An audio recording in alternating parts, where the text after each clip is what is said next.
Hello, hello, hello, and welcome to Relationship Rhetoric. I'm your host, Unapologetically Angela, and I hope that this Tuesday is treating you well. I don't know what it's doing where you are, but it is raining here, watering the earth, helping things grow, stretch. If you can notice my plant behind me, she's opening up, she's enjoying the rain. So am I. I am really enjoying this wonderful steamy June that I am having.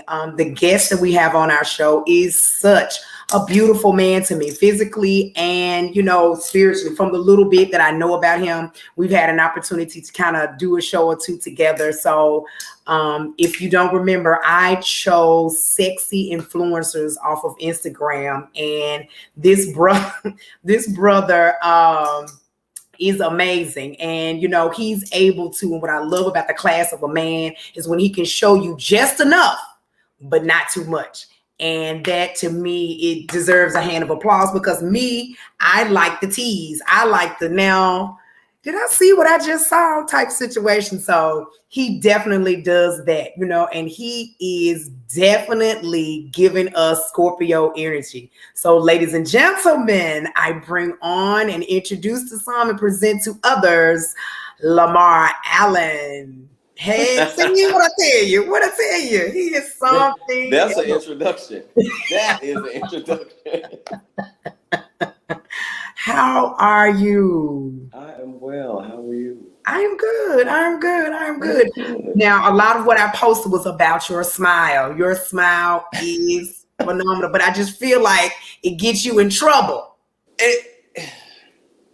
I'm just saying. I smile in general because I have a lot of things to smile about, and that's not a bragging thing. That's just I'm grateful.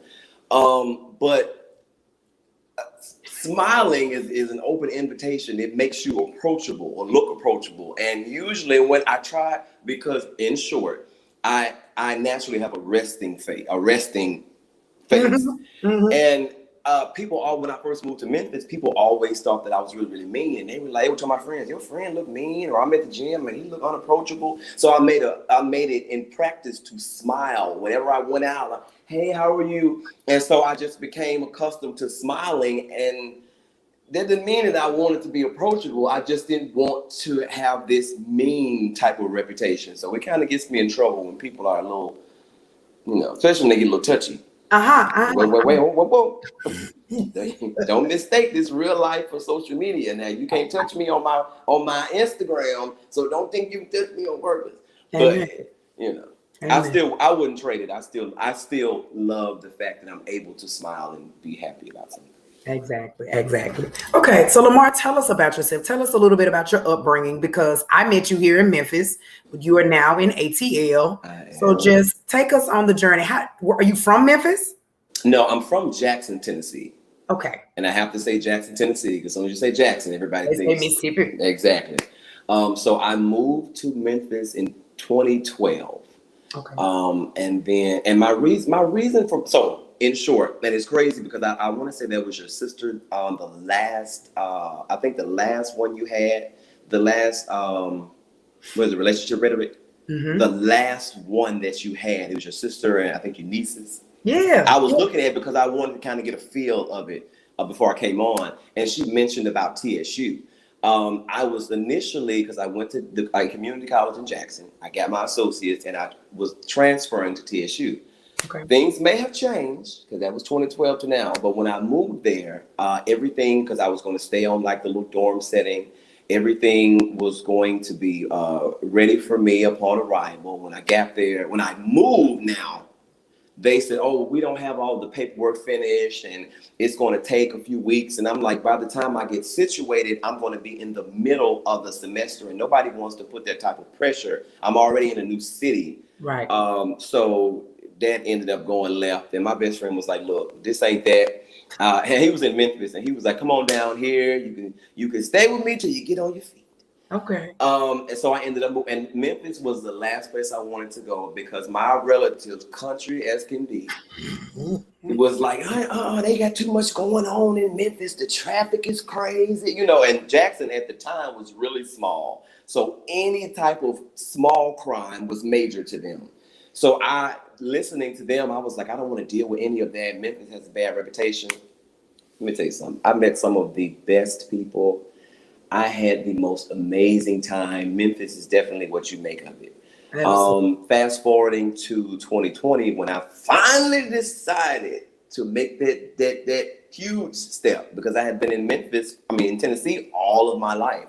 So I said that it's a lot of things that I like to do. I love entertainment, singing, acting, being a personality. I love that. And Memphis had ran its course. You know, Atlanta is, as we say, Black Hollywood. Right. So if you can't make it in Atlanta, you can't make it anywhere.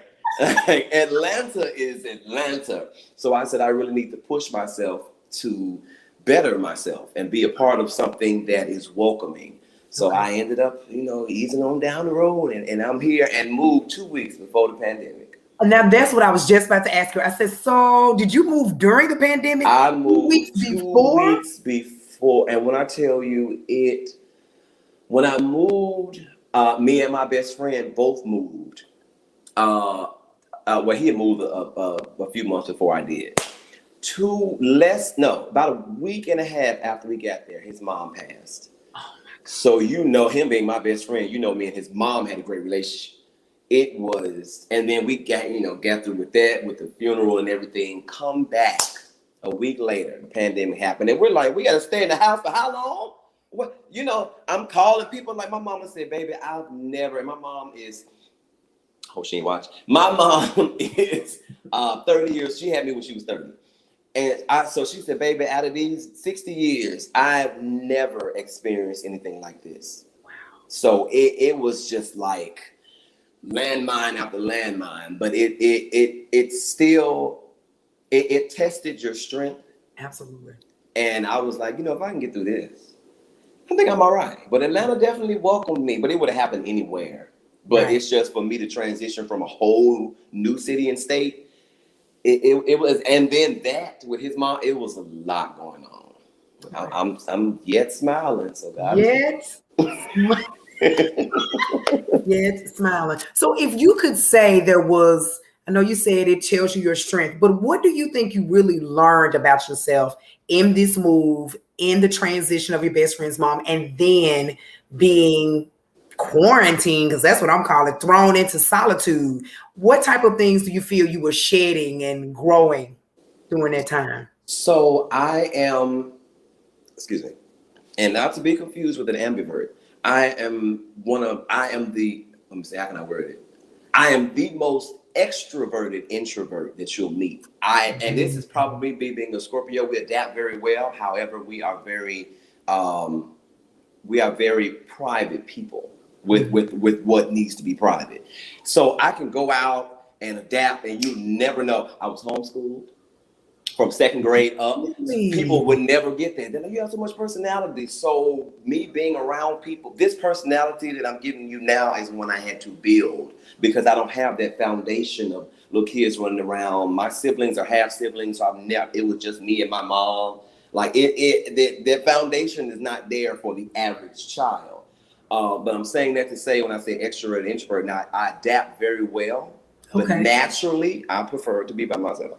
Okay. So even though my job that I was at for 6 years prior to me moving to Atlanta, I love the people. I met so many amazing people, from the workers to the supervisors, the managers, the directors, HR, everybody. It was amazing. And for me to make that transition to, it's like isolation, it kind of took me back to, ultimately I don't mind being by myself, but then now that I've been exposed, and I like, conversation and just, I like all of that. It kind of had me at a standstill, because I didn't know, should I revert back to that bar that was closed off, which I was cool with, but it wasn't cool for me, or what. So it challenged my strength to,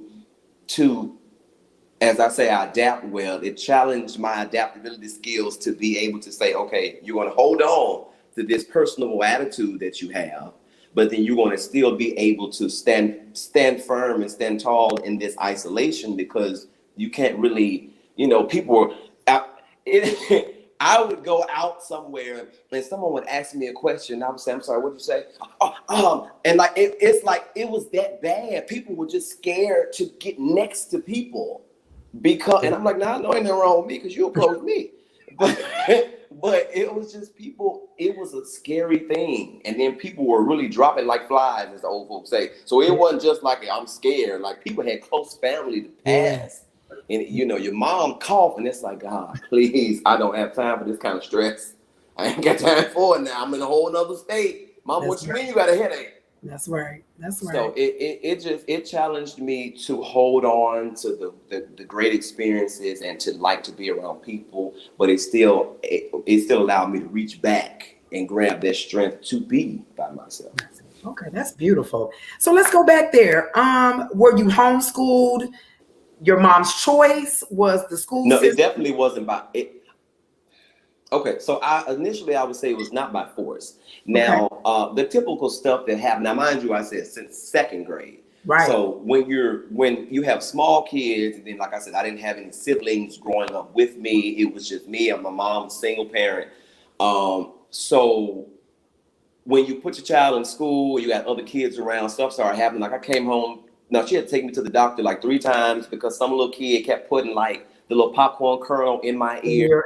And the third time she went up there and set it off and was on the teacher. She was like, now look, these kids are 5 and 6 years old. Well, I done came up here 3 times. If you don't think something wrong, it's about to be. That's an Aries woman. And back then, she's a lot. And now real quick, my mom always says, you were the thing, because she always says, your mama was buck back in the day. And she said, I honestly believe God gave you to me to calm me down. And she said, it slowed your mama all the way down. But so at that time, she was still at the end of that fireball, that as they say, that mean red woman and that Aries energy. But it was a lot of stuff going on. She happened to, I believe God put this woman in her life. It was a lady, I don't even remember how they met, but she was homeschooling her child. And she had been homeschooling her daughter for about, if I was 5 or 6, her daughter was maybe 10. So, and it was from like the beginning, like the baby had never seen, school. My mom was telling her like, there's a lot of stuff going on. I got a prejudice. I'll never forget that woman's name. I had a prejudiced white teacher. That it was just a lot going on. And she was like, it's a lot going on and I'm very interested. Is it stressful? Is it expensive? And next thing I know, and I remember my very last day of going to school is she was driving me around the little loop. And I was just crying. I was like, Mama, I don't want to go. And I had never broke down like that because even as a small child, I held a lot of stuff in. And I was just like, well, I guess this is how it's supposed to be. I don't have a model. Like, I don't have any other kids my age around. I don't have any siblings, so I don't know what is what. And my mom, at a young age, my mom is a single parent. So the last thing I want to do is be a burden. Right. And mind you, at 5 and 6 now.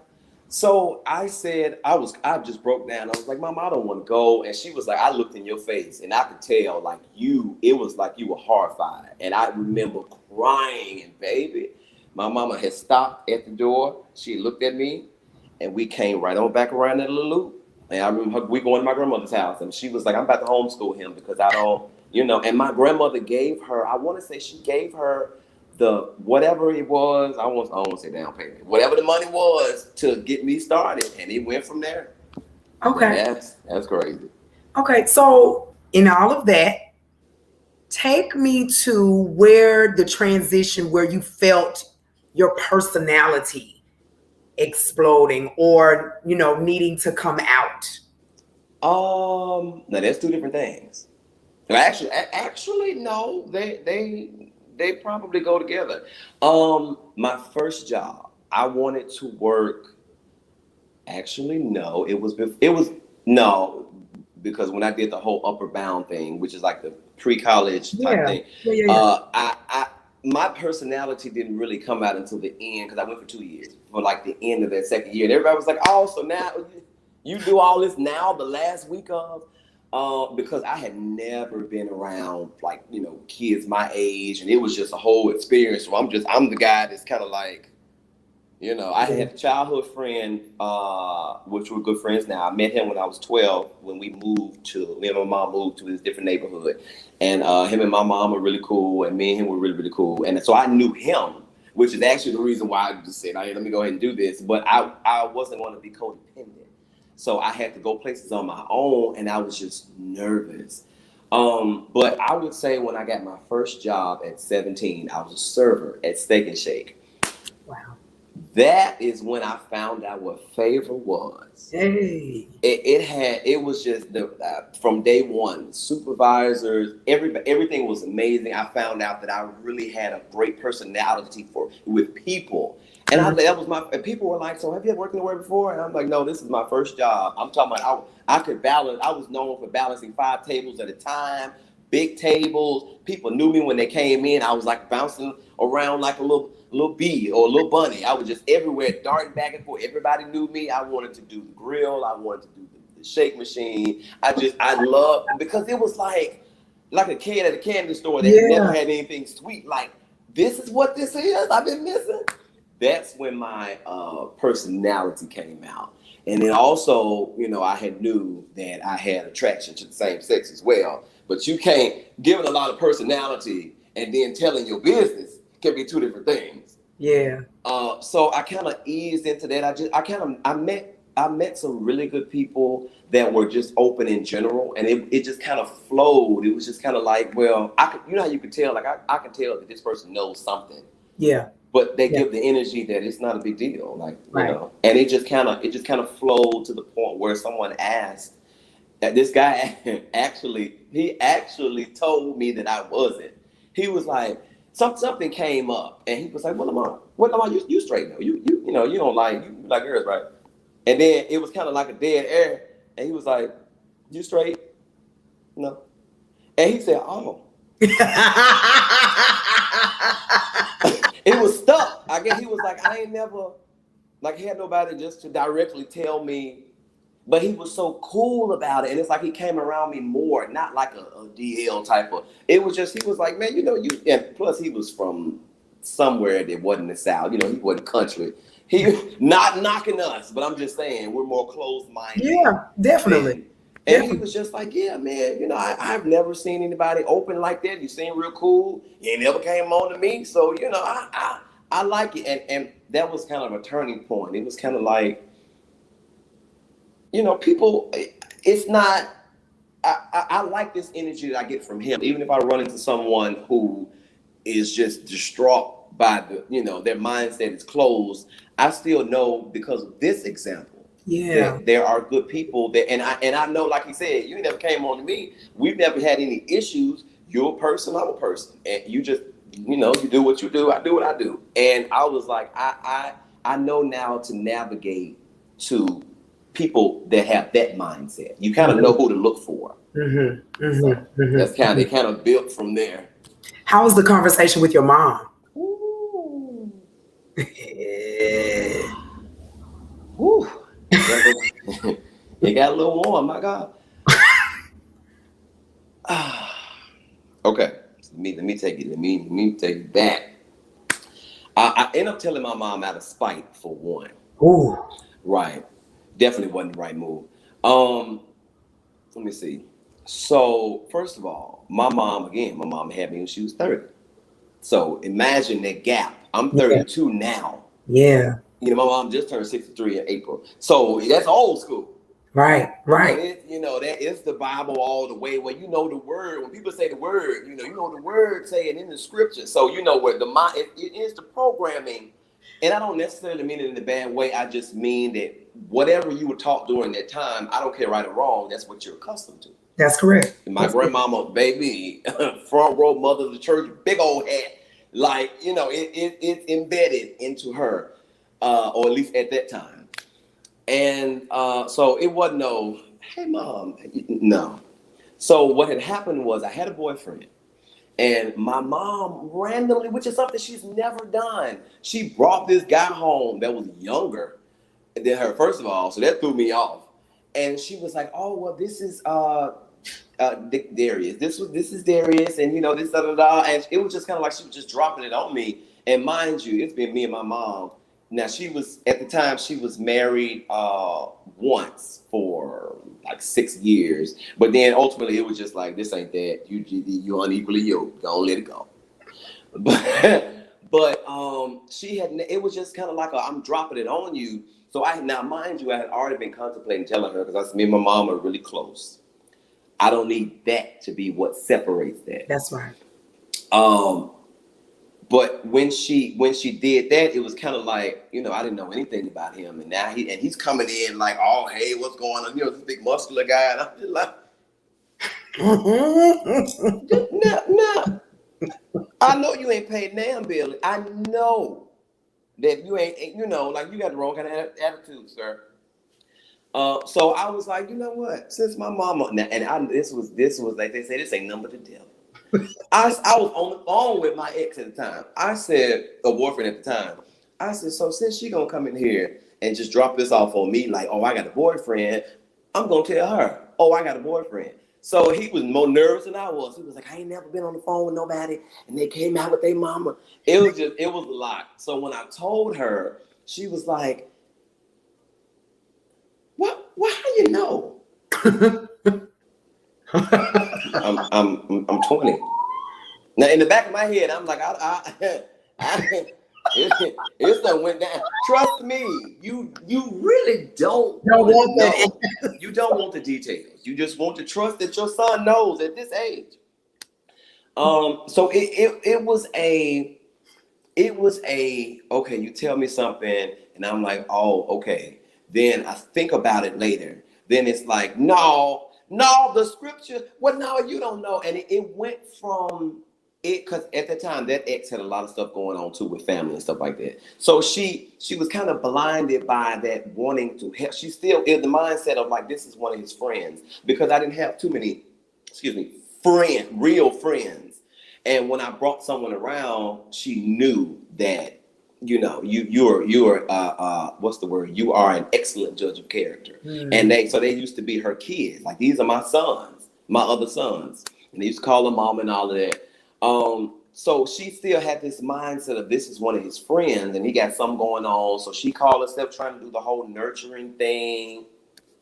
I've never told nobody this. Because I never think about it. I ain't never told nobody this. So we got comfortable thinking, okay, well, she cool. You done told her. She know who I am. Baby, nothing sexual, but we were in the bed. We were taking a nap, cuddling. I decided, I'm going to test the limit today. Left the door open to my room. We just laid there cuddle. I heard, and I had woke up right when I heard the door opening. My mama came in there and she walked. You got the process. She walked. I felt her walk past the door, and then I cut my eye back, and she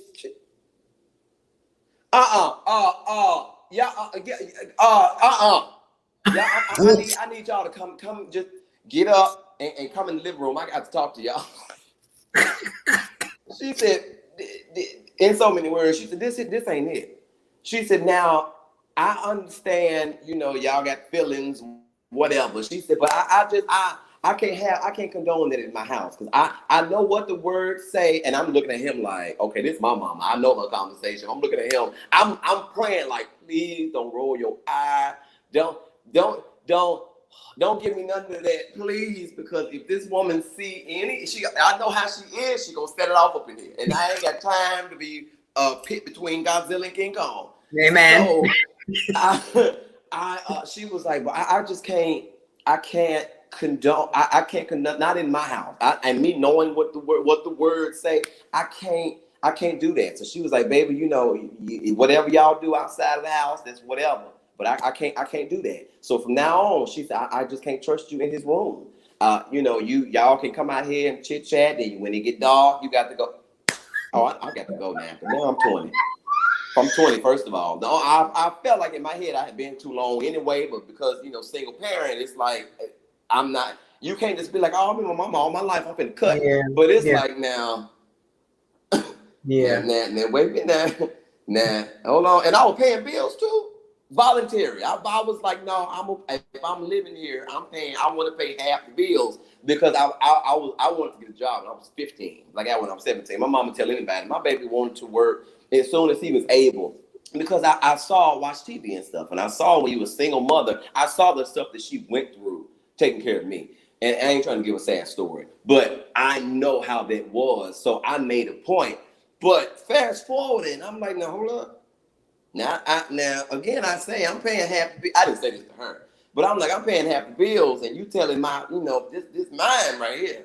And you saying not only you got to come in here in the living room, but then you got to leave that dog at night. Nighttime is the right time. I said, no, this ain't gonna work.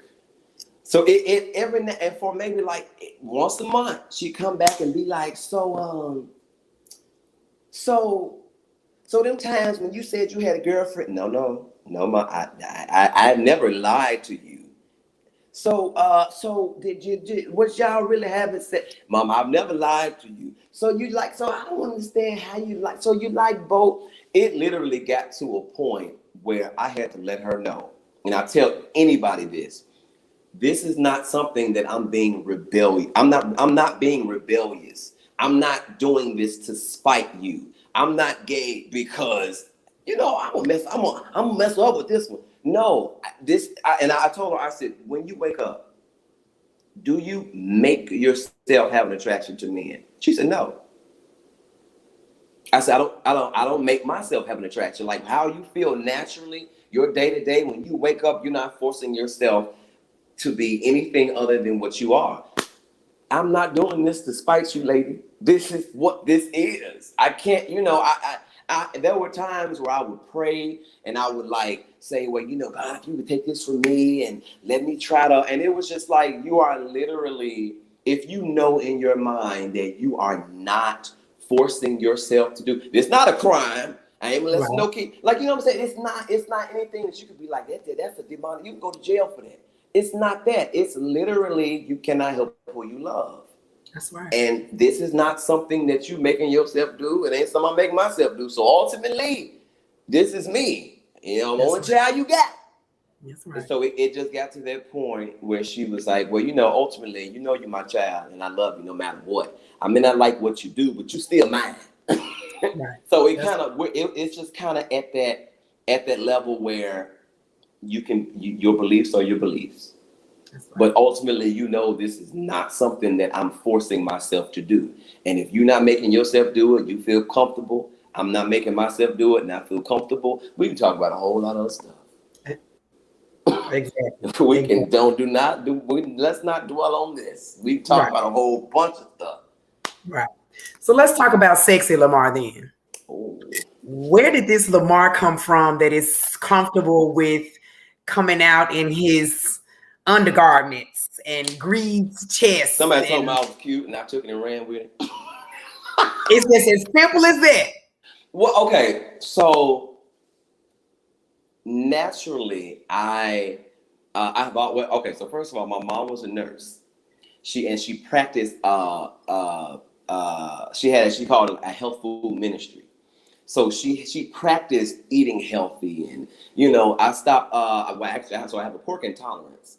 So how when you eat corn, like the shell, it still comes out looking like it doesn't digest. So I was overweight when I was younger, and I wasn't going to the bathroom, and I was junky, and we didn't know what it was, and she she was dating this guy, and he didn't eat pork.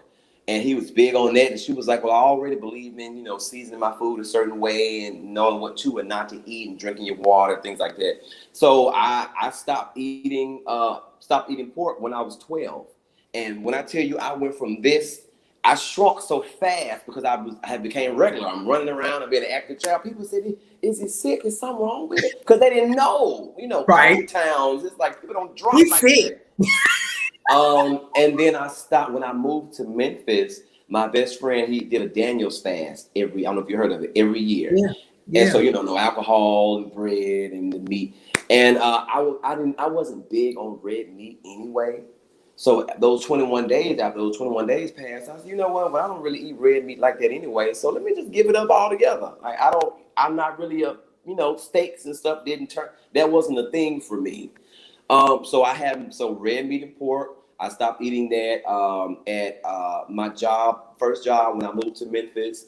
I met a guy and he was into fitness. Not like that. I met a coworker. I mean, when you say I met a guy, one of my coworkers, he was into fitness. He wanted me to go to the gym with him, and I got into the habit of, I was like, because it's health and fitness. The health thing is one thing, but then when you get fit and when you start seeing yourself with a body, and then and Memphis was was the first time I was really introduced to like the clubs as far as like the shows. And like the sex sirens and the male performers and the bodies, and I'm like, all these people not just out here naked, like they have on, some scantily clad things, but they're not naked.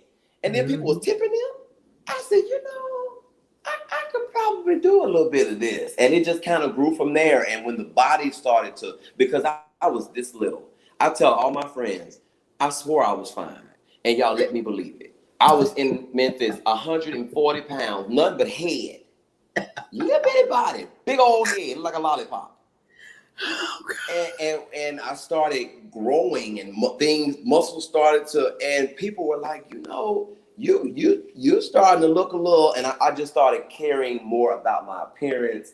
And it's sad to say, but sexy sells. Yes, it does. So people, and I was a new face to the scene. So it was like, oh, where do you come from? New is always sexy because you don't know anything about it. The unknown is always sexy. So we kind of just went from there, and I just started meeting people, and I became like one of the guys that had a body.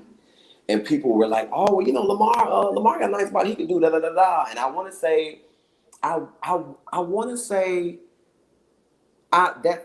trying to figure out how we ended up initially linking. I met you prior to the show, your winter show.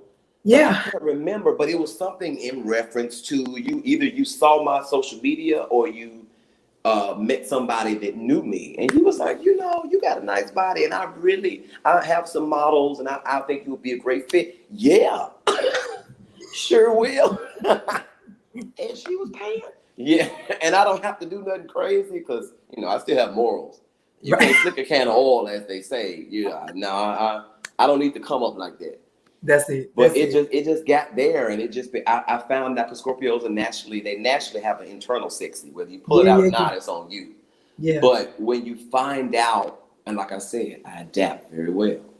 Once you find out what people like, and you find out what works, and you can match that to what works for you as well.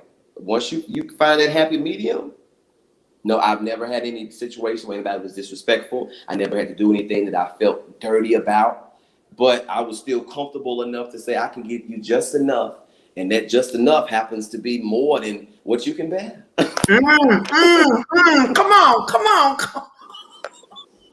So it works for me. So with that being said, and ATL being a mecca of beautiful Black people, yes. How are you adjusting? So the good thing is I came to I came to Atlanta, I won't say periodically, but maybe 3 times a year. And again, I network a lot of people. Memphis is a mini Atlanta. So a lot of people will come to Memphis for certain events and vice versa. And then people would move from Memphis to Atlanta. So it was like, oh, come on down and see me. I got a place down here. Da, da, da. So I kind of traveled ever so often. So I wasn't new to Atlanta, but it's a difference between being a visitor and a resident. Yeah. But the transition was smooth. One, because of the pandemic, I wasn't forced into the fire, but I knew some people here. And social media, I mean, I know people in Brazil. I know people, like social media people. And when you post a lot, people are like, oh, I know him. So they see you out like, hey,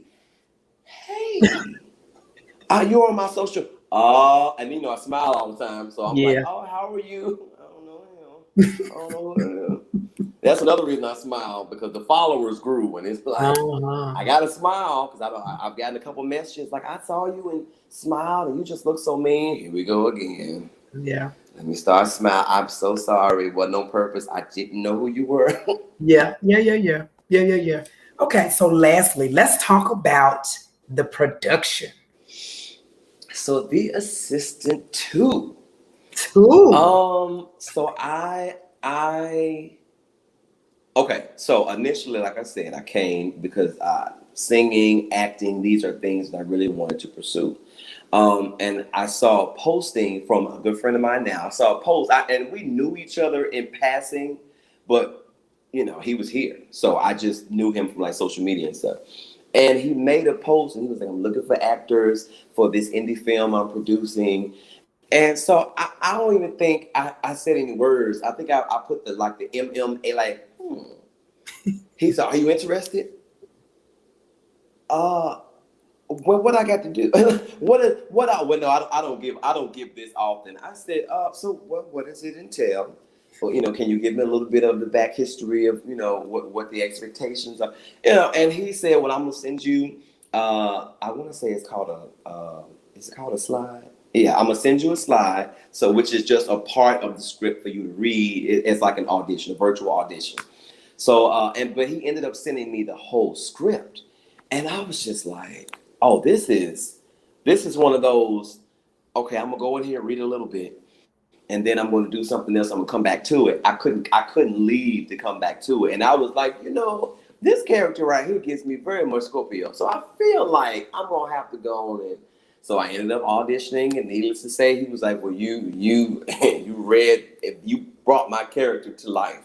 Oh, And wow. it went from there. I ended up meeting some other great people. And we had our production for that. It was actually the good thing about the pandemic is a lot of things were closed, so they were Mhm. opening things at low cost. Like the movie theaters were like, if you have an indie film or something, you can show it for $100. Wow. You're not going to go to any theater now that it's back open and say, I need you to shut all this down. I'm gonna put my no. So he had the red carpet event for us, Oh, and no. had the poster, and it was on my birthday. So I was Oh, like, that is a yeah. birthday, that's a gift for me. And so all of the cast and our friends got to see it first, and then he put it on Amazon and his company site. So it was a great, and that was his first film. So now, fast forwarding to now, he was like, everybody is saying that they really want another film. And then he's like, now that I know what the expectation is, we had a larger budget. We had another production team to be involved. We had the lighting. The second one, unless it's like something like Lion King where nothing tops the first one. We had, and I had made a joke on one of the videos. I said, we got some more money this time. So we wrapped that up. We did our promo shots. I'm anxious because I'm waiting for the trailer for it, because it's so much more advanced than the second one, because it was kind of like, okay, I don't want to put too much on people. I don't really know. This was his first film.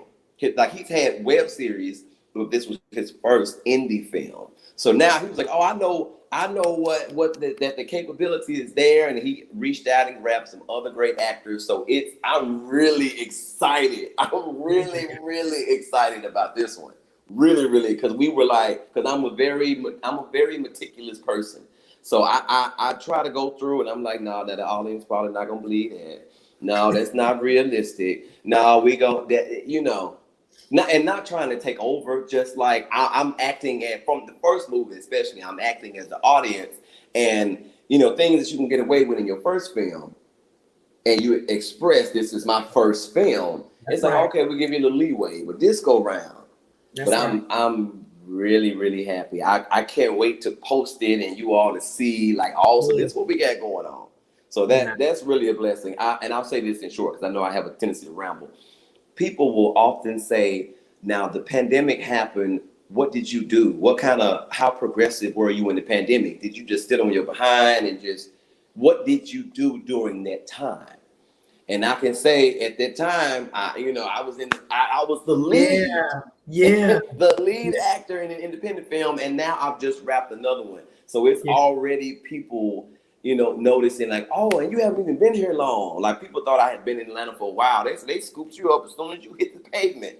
Yeah, yeah. Thank you. You know, and this is just the beginning. Yes, it is. So yes, it's a good feel. It was in all honesty, considering everything that was going on, my whole experience here has been very warm and welcoming. And I make a point to leave any type of, not ill will, but any type of negative thoughts because I'm one of the world's biggest procrastinators because I'm an overanalyst. So I always try to process everything, and you can't. You have to go out, make some mistakes. That's right. Not on purpose, but it's life. So right. I have to leave that type of person, that mindset out and say, I can still be wise and not jump in traffic, but I got to get across the street. So I'm going to have to, walk on faith that, nobody's going to shoot going 70 in a 35. So I'm getting out of that mindset, and I've met some great people to help with that. Absolutely. So we're going to end by me putting you on the spot. I would like for you to sing a line of your favorite song, and that's how we're going to end. Or it doesn't have to be your favorite, just a song. Just something that I like, Let's see. So this is the whole Scorpio thing. Let me get into that vibe.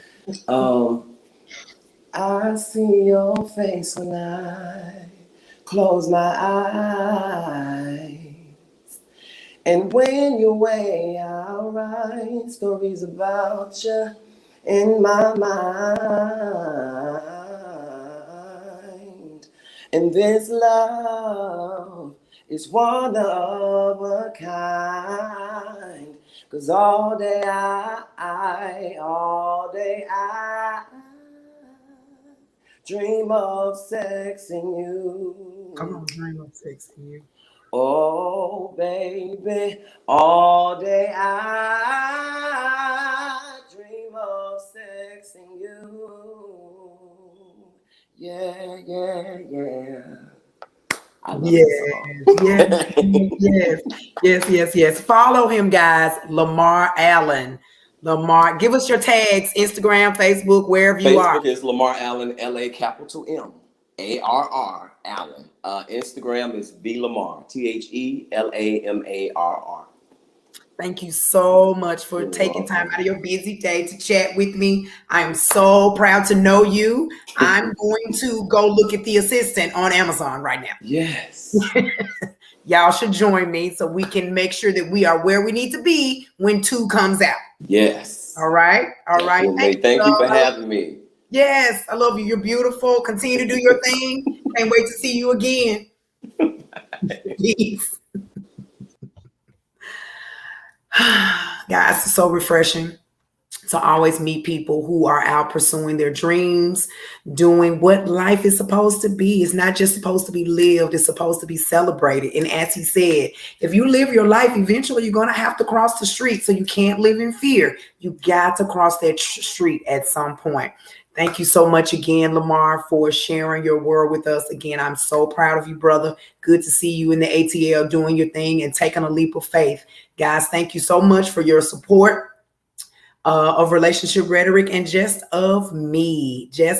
And just a note here, June 11th, my daughter's single, Dirty, drops on all music platforms. iTunes, I have Spotify, whatever musical platform you have. Look for Tangela. The single is Dirty. You can pre-save it now. Let's support our people. Let's lift them up. We are doing big things. I know COVID was rough on a lot of us and we lost a lot of lives. The best way to honor the people's lives that were lost because of this virus is to celebrate the living and celebrate the accomplishments and celebrate the dreams that are still being born. Guys, thank you so much. Peace, love, and faith. Have a wonderful week.